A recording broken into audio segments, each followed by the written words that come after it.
नमस्कार शेतकरी बंधूंनो, माझं नाव अविनाश शिरसाट. मी येलोरा नॅचरल सीड्स छत्रपती संभाजीनगर या कंपनीचा बीड जिल्हा प्रतिनिधी आहे. तर शेतकरी बंधूंनो, आज आपण धानोरा या गावामध्ये कांदा पाहण्यासाठी आलेलो आहोत. तर या शेतकऱ्यांनी येलोरा गुलाबी या कांद्याची गेल्या वर्षी लागवड केली. तर आपण त्यांच्याकडनं जाणून घेऊ की येलोरा गुलाबी त्यांना कसा वाटतो. नमस्कार मामा, तुमचा परिचय द्या. माझं नाव संजय शेळके, गाव धानोरा, तालुका आष्टी, जिल्हा बीड. तुम्ही गेल्या वर्षी लागवड केली. हो, तुमचा अनुभव काय आहे कांद्याबद्दल? हा कांदा मी डिसेंबरच्या शेवटच्या आठवड्यात लागवड केलेली आहे. आणि साधारणतः 20 एप्रिलच्या आसपास काढलेला कांदा काढलेला. हो. तर आज जवळपास 4 महिने हो, 4 झालेले महिने. कांद्याला. हो.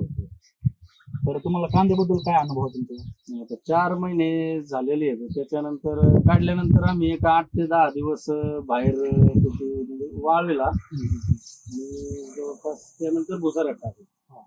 आणि आता भरायला चालू केलेला आहे. तर आहे तसंच निघतो, कलर पण चांगला आहे. ओके. टिकवून क्षमता चांगली आहे कंपनी. तर शेतकरी बघून तुम्ही बघू शकता, अजून पण कांद्याची जशी क्वालिटी आहे बघू शकता.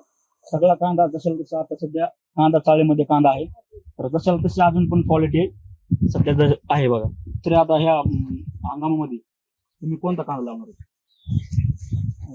आम्ही तर येलोरात लावणार आहे. येलोरा गुलाबी.